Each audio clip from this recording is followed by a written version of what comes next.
Thanks for listening to the Best of Herd podcast. Be sure to catch us live every weekday from 12 to 3 Eastern, 9 to noon Pacific on Fox Sports Radio and FS1. Find your local station for the Herd at foxsportsradio.com or stream us live every day on the iHeartRadio app by searching Herd.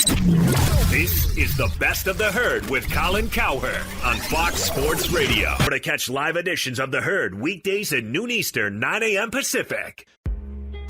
I'm Stephanie Ruhle, MSNBC anchor and host of the podcast Modern Rules from NBC Think and iHeartRadio. The new season of my podcast is back with more probing conversations that get at the heart of the issues that are keeping us up at night. From sex and dating during COVID to the stark reality that the gender gap is a lot wider than we thought, and the true ramifications of misinformation. These ideas that coronavirus is really just about government control, that it's infringing on civil liberties. All of these ideas are similar ideas to the anti-vaccine movement. So where do we go from here? Join me, Stephanie Ruhle, for the second season of Modern Rules. Listen on the iHeartRadio app, Apple Podcasts, or wherever you get your podcasts.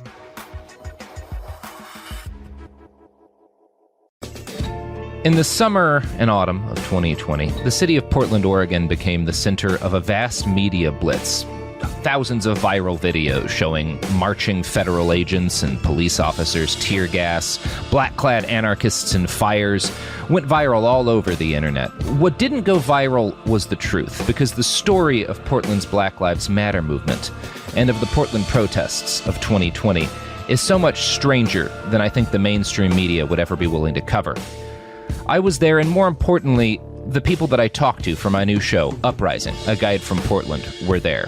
Through their experiences, you'll learn the truth, both about Portland and about what's coming for the rest of the United States in the next few years. Listen to Uprising, A Guide from Portland on the iHeartRadio app, Apple Podcasts, or wherever you listen to podcasts. So Carson Wentz is not very good right now. His mechanics, his confidence, his accuracy all stink as the Eagles lost last night. 25 of 45, 2 TDs a pick, a passer rating of mid-70s. Not very good, very backup-ish. I'm going to do the virtually impossible because I think it's very possible and defend Carson Wentz. He signed a big contract. Howie Roseman, the GM, signed him to a big contract. And there was some risk involved. He was young, it was expensive, and he had had injuries. So let's start with that. But I defended it, and I still do today. Why? It's very easy this morning to wake up throwing pots and pans. Let's go to Carson Wentz right before the contract was signed. So what was his trajectory like? Year 1, passer rating, 79. Year 2, 101. Year 3, 102. Oh, my. That's an A quarterback. He's getting better. His completion percentage went from 62 in year 1 to 69. Oh, my. His passing yards a game went from 236 to 253 to 280. Oh, my, he's getting better. That was the trajectory. Then he signed it. And here's the following year. 27 TDs, 7 picks, 4,000 yards, 64%, 9 and 7 throwing to deck chairs and scout team guys. And now you're all bailing. I'd like to remind you he's missing his 2 top offensive linemen, a Pro Bowl tackle and a Pro Bowl guard. Andre Dillard, Washington State left tackle, drafted last year, hurt not playing. Zach Ertz, tight end out. Alshon Jeffrey, receiver shot. And Jalen Reagor can't separate. Other than that, it's just rainbows and birds chirping. I don't know what's wrong. Does he have a backup quarterback complex? There's a statue of Nick Foles outside the stadium, and they drafted Jalen Hurts in the 2nd round. And he's the only starting quarterback in the league that's asked about his backup every single week. Carson Wentz last night asked about his backup, asked about quarterback, asked about starting after the game. There's been a lot of talk and speculation about you possibly getting benched or something like that. Does that weigh on you at all? Do you think about that at all? And did that occur like during the game? Any of that come up? Yeah, I mean, I said it last week. This is what you sign up for. As a quarterback, ever since you're a kid, you're prepared for any of those. Nothing's ever guaranteed. And so for me, I don't think about that though. I just try and go out and be the best player I can be in practice, prepare my tail off, compete my tail off, and hopefully we can get this thing turned around. By the way, Seattle's good. He lost to them last night. Ooh. He's not really good right now. His idol, Brett Favre, even criticized him and said he'd take Foles. They draft a backup who he gets asked about every week. The statue of Nick Foles, I don't know if it's in his head. But I know Eli Manning, year 4, led the NFL in picks. 56% completion percentage. They were talking in New York about getting rid of him. They didn't. He won the Super Bowl that year. Peyton Manning, the superior quarterbacking brother, in year 4 went 6-10, 26 TDs, 23 picks. Nobody talked about getting rid of him, but it's not linear. Great actors have bad movies. Great bands, again, have bad albums. I don't know what it is, but look at the trajectory of why they signed him. Passer rating, completion percentage, yards per game, up, getting better. Big arm, excellent size, trajectory excellent. And then they signed him last year, and the team physically fell apart. And he was 9-7, 27 TDs, 7 picks, 4,000 yards, and 64% completion percentage. And this year he's missing his best tight end. The rookie receiver's been hurt, not what we thought. Alshon Jeffrey's over the hill. Best guard, best tackle out. And the guy they drafted at left tackle from Washington State is hurt and can't play. Frank Reich, his best coordinator, is gone, now a head coach, and an excellent one in Indianapolis. Go ahead, bail, do it. Trade him away, fine. I'm not. I've been watching this game long enough. They wanted to trade Eli. Peyton Manning was awful year 4. Brett Favre threw 20 picks, 7 times? I'm guessing off the top of my head.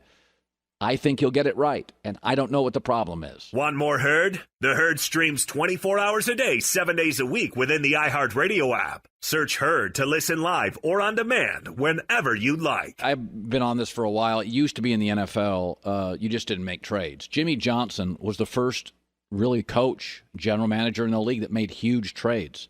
I think the New York Giants had made one trade ever before Jimmy Johnson made his big Herschel Walker move. And so now you have a lot of young GMs. And, for years and years, we always credited the New England Patriots with hoarding all their draft picks. Yeah, but they don't have any good players. So I'm watching the Seahawks last night, and they literally turned around their defense by giving up a draft pick for Carlos Dunlap and giving up a bunch for Jamal Adams. And you know what they don't miss today? Any of those draft picks. They're 7-3 and in first place in the toughest division in football. You look at the L.A. Rams. I live in Los Angeles. Joy and I do. Aaron Donald, they drafted. But they went out and got Jalen Ramsey and gave up a first-round pick. And they went and got Andrew Whitworth, the left tackle that saved Jared Goff. And they went and got Robert Woods in a trade. And they haven't had a first-round pick since Jared Goff. You start looking around and go look at the NBA. This is why the Green Bay Packers, who they pay their house off, they put all the max money in the 401k, but they never go for it. And what is Green Bay missing? A star player on defense. Is that you go look at the last 3 NBA champions. The Lakers gave up a ton of picks. People complained, they're giving up 4 players, all these picks for Anthony Davis. You know what they don't miss today? Picks. This is the worst draft of my life. Remember when Toronto got Kawhi Leonard and everybody said, it's a 1-year rental. He doesn't like Canada. He doesn't like cold. You were right. I forgot what they gave up. Nobody cares. By the way, Golden State, Kevin Durant. Nobody cares. It's like, I love the draft, but especially the NBA draft. The kids are coming in right out of high school. I mean, they got 1 year of college. They go right to the NBA. They're not ready to do anything. Even the guys I like Ja Morant, who I really like, he's at 1 through 10, he's at about a 6.5, 7. He's still got to mature, playing big games. Zion Williamson can't get his body right yet. So in the basketball, I would give up everything for a star. I'd give you up 10 years of number 1 picks for Anthony Davis. Who cares? I mean, look at how many players and draft picks the Pelicans got this morning. They were still forced to sign Brandon Ingram a month ago to a massive contract, which you're stuck with that now for a good player, but he's a B player with an A contract. It just doesn't matter. Like Jamal Adams for Seattle, I thought they gave up too much. I don't think a safety is worth 2 first-round picks. I still don't love that. But this morning, he and Carlos Dunlap have saved the defense. They're just in just look around everything right now.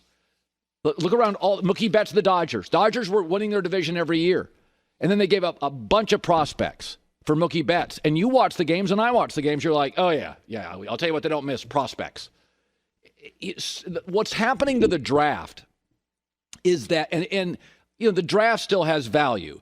But in basketball, the players are coming in younger, less experienced. There's a long runway. I mean, LeBron James has basically said, I don't want to play with Andrew Wiggins. Give me Kevin Love. I mean, Kevin Love, we knew he wasn't a great defender. He wasn't the most athletic guy. He was a good rebounder. LeBron's like, I'll take that. Everybody's like, Andrew Wiggins, 45-inch vertical. He's got to be amazing. No, give me Kevin Love. I'll take Kevin Love. I mean, LeBron James doesn't want to play in Miami. Didn't want to play with young guys. Give me Ray Allen. Give me Shane Battier. Give me limited veteran guys. So the reality is when I look at the Green Bay Packers, people are like, why don't you ever kind of give the Green Bay Packers love? And my takeaway is they're the guy that maxes his 401k and pays his house off. Green Bay doesn't have enough playmakers. They need like a playmaking linebacker and another pass rusher, and I don't think they're going to get past teams like Seattle and New Orleans. New Orleans went out, Emmanuel Sanders. Let's get another guy, add to our play. So, I don't know. When I watched Seattle last night and Carlos Dunlap and Jamal Adams, I'm like, this is the future. This is what. And in Los Angeles, I saw the Lakers do it with AD, the Dodgers do it with Mookie Betts, and I watched the Rams do it with Jalen Ramsey. Huge moves. I mean, the Dodgers gave up best prospects. The Lakers gave up all these picks and players. And the Rams went out for Jalen Ramsey, and I don't remember what it was. It could have been 2 firsts. They gave up first-round picks. In all 3 of them, it is totally paid off. The AD's a title, Mookie's a title, and frankly, Jalen Ramsey's great because he's a big corner, and you can put him on DK Metcalf. That's why the Rams match up with Seattle pretty well. They match up with Arizona pretty well because you can put him on Deebo Samuel, San Francisco. You can put Jalen Ramsey on DK Metcalf. You can put him on DeAndre Hopkins, who are big targets. And you can see DK Metcalf, these little corners don't stand it. He's like Iron Man in the Avengers. Like nobody can guard him. Be sure to catch live editions of The Herd weekdays at noon Eastern, 9 a.m. Pacific on Fox Sports Radio, FS1, and the iHeartRadio app. All right, here we go. I spent a lot of time on this. Not sure why. What's the point? I like doing it. It's my top 10. It's a Herd hierarchy. By the way, I'm not one of these sports guys that, I used to work at a company. I don't know what happened to them. But they used to just put the rankings based on the record, which is so hacky. Like, what does that mean? I do it based on the higher you go, I think you would beat the teams below you this morning. So that's how I do it. Like, here's the best teams if they play today. Here we go. Herd hierarchy. Time is now. Let's go. The top 10 NFL teams according to College. Number 10. I'm going to put Cleveland in there. They've had the 3rd easiest strength of schedule. Baker Mayfield, though, 4 games without a pick. So they've kind of figured. By the way, they have they throw the ball very few times and run it more than anybody percentage-wise in the league. They're 5-0 in one-possession games. They're the number 1 rushing offense, and I think I'm putting them here because of Kevin Stefanski. He has figured out, at best, Baker Mayfield is a complimentary piece. Run the football, don't make mistakes, easy schedule, we'll get into the playoffs. They're not a Super Bowl team. I'm not sure if they'll win a playoff game team. I don't think they can beat most AFC teams that'll win their division or wild card teams. But I think they've figured out what they are and what they're not. And for that, with their record, 5-0 in one-possession games, they're number 10. Number 9. But I think they'd lose to Tampa Bay, who I put at number 9. So they've had back-to-back losses. How can you do this, Colin? Folks, they lost close to Kansas City. It's a very good football team. Their defense is number 1 against the rush in the National Football League, number 2 in takeaways in the NFL this year. They humiliated Aaron Rodgers. It's a good football team. Tom Brady's got 28 TDs and 11 picks. That's already better than last year. They're fine. Now, Brady's also got the worst deep ball passer rating in the league. I think they have forced the ball down the field too much. I don't think that plays into Tom Brady's strengths, but they've had a tough schedule. They played the Saints twice. They played the Packers. They played Kansas City. This is a good football team, and I would take them over Cleveland. Number 8. But the Rams beat Tampa, so I put them at 8, and they're a good football team. Listen, Kyle Shanahan has got Sean McVay's number. Nobody else does, but Kyle Shanahan does. He's beaten them 4 straight games. First loss at SoFi Stadium. But again, it's a good football team. Number 2 in total defense. Number 2 in pass defense. I think they have the best secondary in the NFL. I would be concerned with Jared Goff in the last month. A lot of picks and a lot of fumbles, and Sean McVay rightly called him out for that. But this is an excellent team. If Goff is your weakness, then you have a chance to get to a Super Bowl eventually. Rams at 8. Number 7. But I put the Bills at 7 because they beat the Rams, even though it was a bad call at the end of the game. Here's what I like about it. Listen, Josh Allen can drive me nuts. He makes some dumb plays. But he's the only quarterback in the league with 20-plus touchdown passes and 5-plus rushing touchdowns. He's a horse. He's Big Ben. He's just a handful. and he drives me nuts, and he makes mistakes, and he did in college, and I think it's part of his DNA. He's going to drive me nuts his whole life. But I think this coaching staff is outstanding. Sean McDermott is now 4-0 off a bye. That's Andy Reid. That's Belichick. That's what the good coaches do. And their defense isn't great. But I'll say this, it's great situationally. It's great in the fourth quarter. They've got 10 takeaways in the last 5 games. That's tied for the NFL lead. And 10 takeaways in the fourth quarter, which is tied for the NFL lead. You don't have to be great defensively, but you have to be great at times. And they are, and I got them 7. Number 6. But I think they'd probably lose to Green Bay in a shootout. Listen, here's my problem with the Packers. They're 0-2 against teams with winning records, the Bucs and the Colts. They're 8-1 against everybody else. But it is fun to watch. I'd vote Aaron the MVP this morning. He's lighting it up. They have a star back, a star receiver, a star quarterback. I think their offensive line isn't great, but it's usually top third in the league. Now, they face one team remaining with a winning record, Tennessee. So people think I have them low. I have them at 6 because I think they beat the Bills. That's where I have them. Number 5. But I think the Titans would beat the Packers because King Henry would run down their throat. The Titans are a funny team. I don't think they can get to the Super Bowl, but good God, I'd have no interest playing them in the playoffs. They scare me.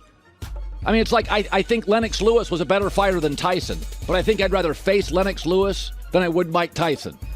Titans, fewest giveaways in the NFL. They never give you the ball. They try to just run it down your throat, and if they get into a mood, you'll just sit and watch them run the football. Ryan Tannehill, by the way, is at 8 straight games with a touchdown pass.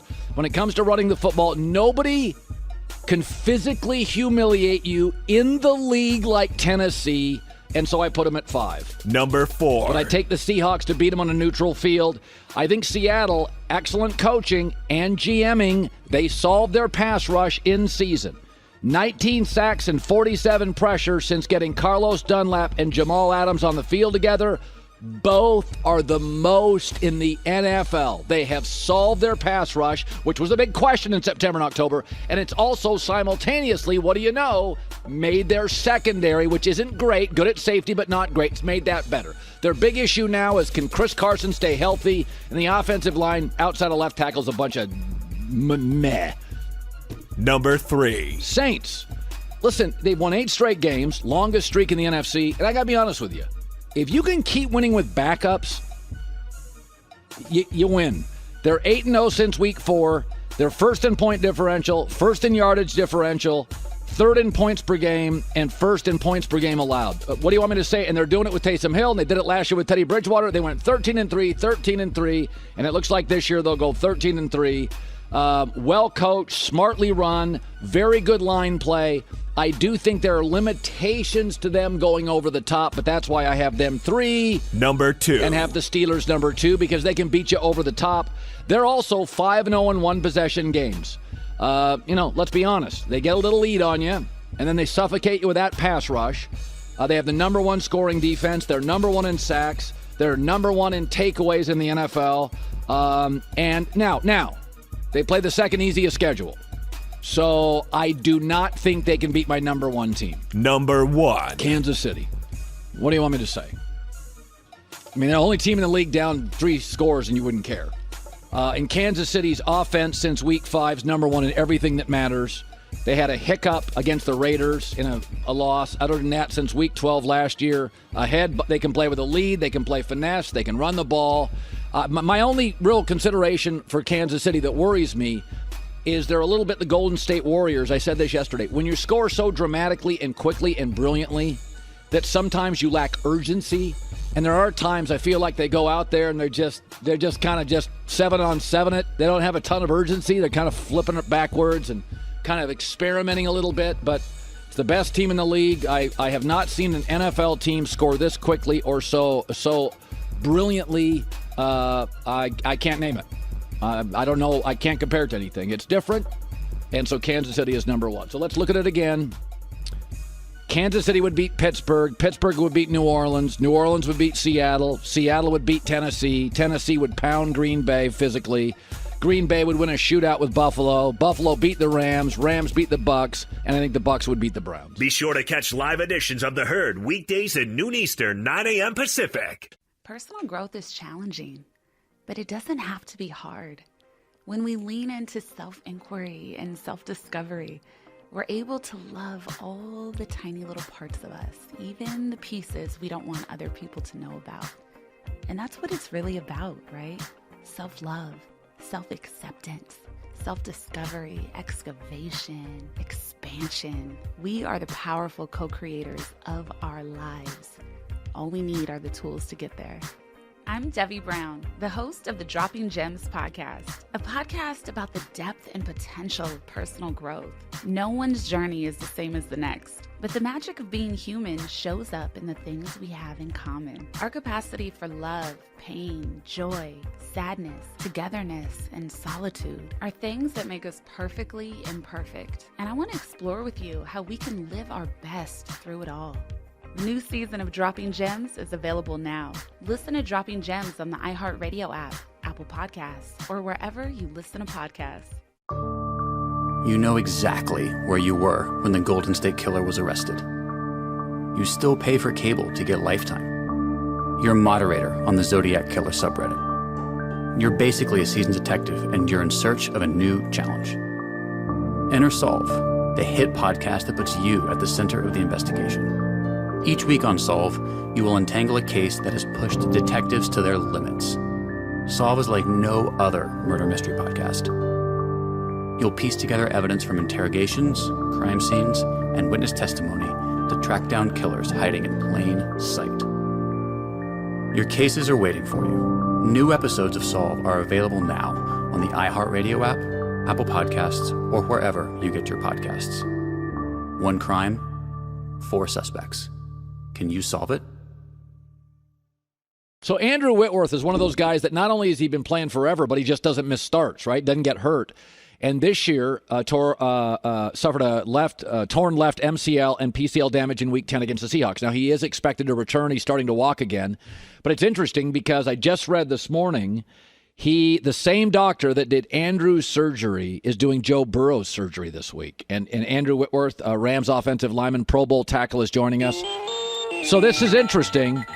It is remarkable in a country with so many brilliant doctors that you guys would use the same doctor. I don't know why that fascinates me. But so let's talk about the surgery, because there are some similarities between you and Joe Burrow, torn left MCL. Is it painful after the surgery? Can you rehab it? Kind of take me, what are we going to see with you, and what are we seeing with Joe Burrow? What do you expect?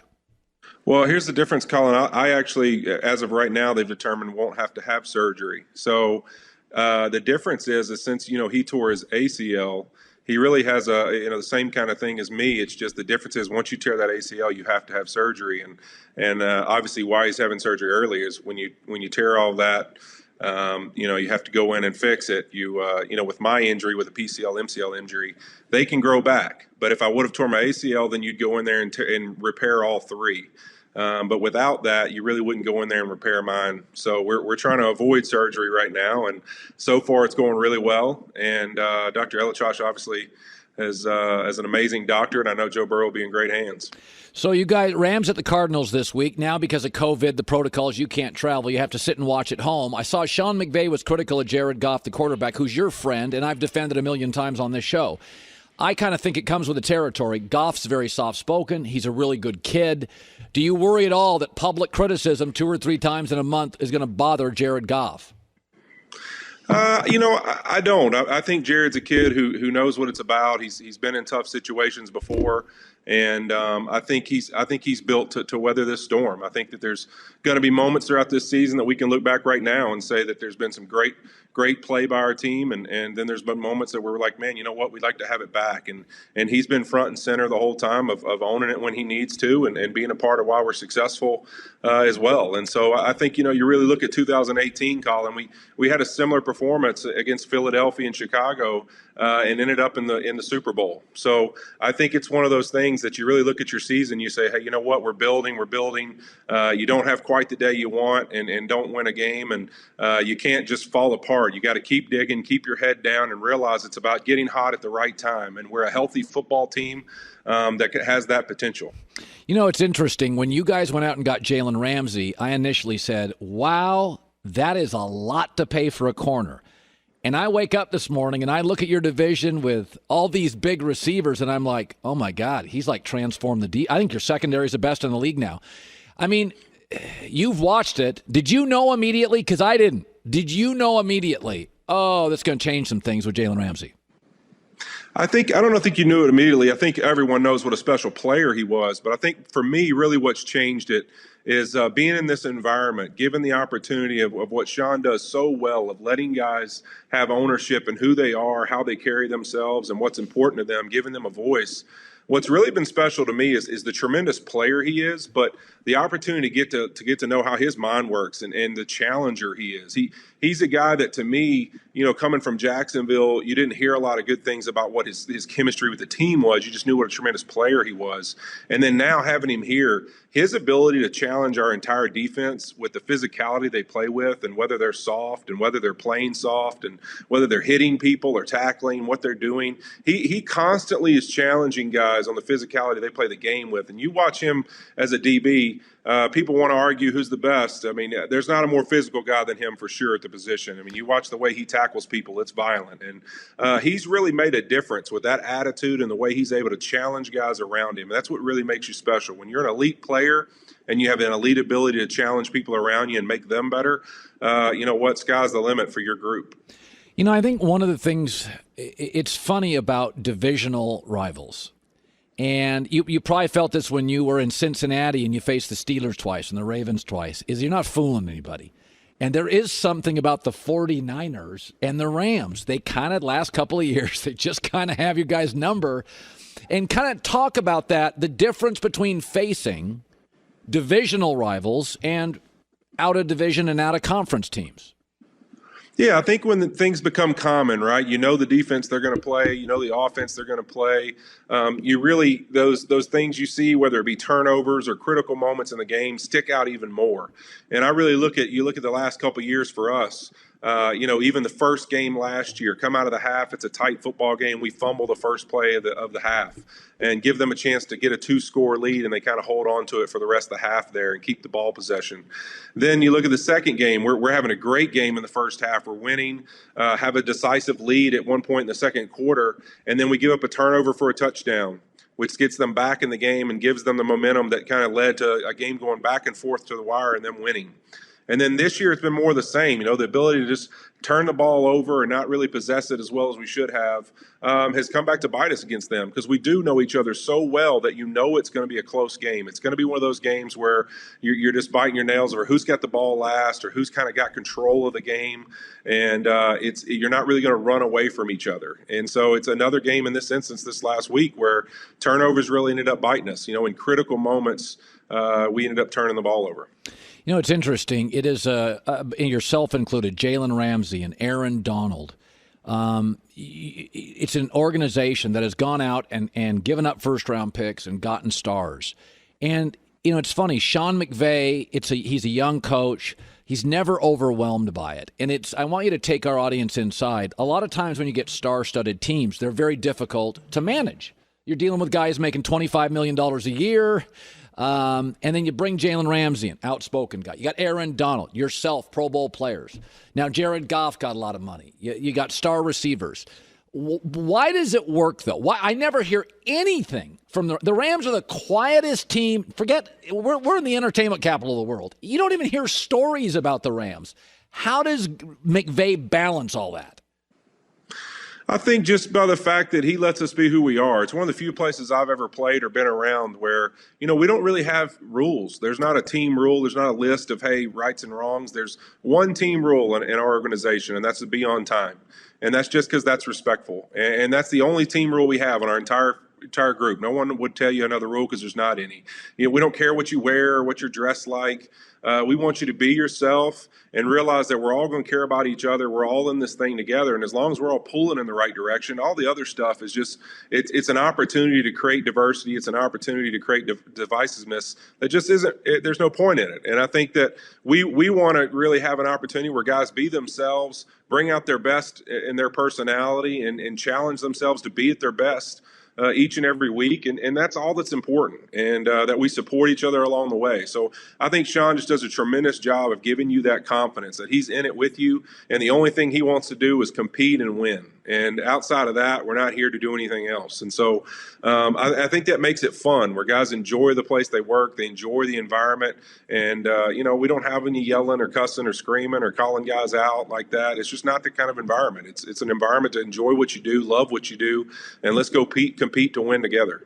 You know, it's funny, when you watch a movie, I've thought before in my life, if you were an actor, how could you watch a movie? Like, you'd be so caught up in other actors. As a football player who never missed games, when you watch a Rams game, if I was sitting next to you and you had the remote, what is it like to watch a game with a Pro Bowl left tackle? Are you a mess? Are you screaming? What is it like? I'm a mess, Colin. At one point in the game the other day, I had to walk outside, just kind of take a walk. I need to take a breather, just get away from the kids and the wife, and yell at myself a little bit. And it's terrible. I mean, I'm sweating. I can't sit still. It's not any fun. I'm glad that people love watching our game. So far, I haven't enjoyed it very much. I'd much rather be on the field and have a little bit of feel like I have some kind of control. Good stuff, buddy. Andrew Whitworth, get healthy. Love to have you back. Love having you. Are you ready for best life minus the burnout? I'm Zuri Hall from NBC's Access Hollywood, and my new podcast, Hot Happy Mess, is all about the most important VIP, you. You're the star of your life, so own it.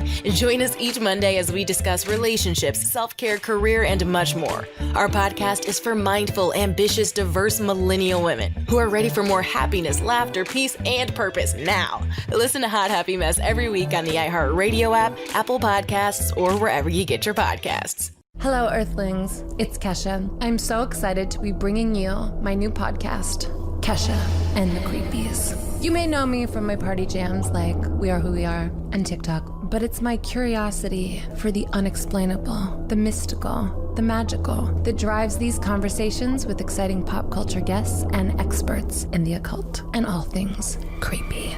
Listen and follow Kesha and the Creepies on the iHeartRadio app, Apple Podcasts, or wherever you listen to podcasts.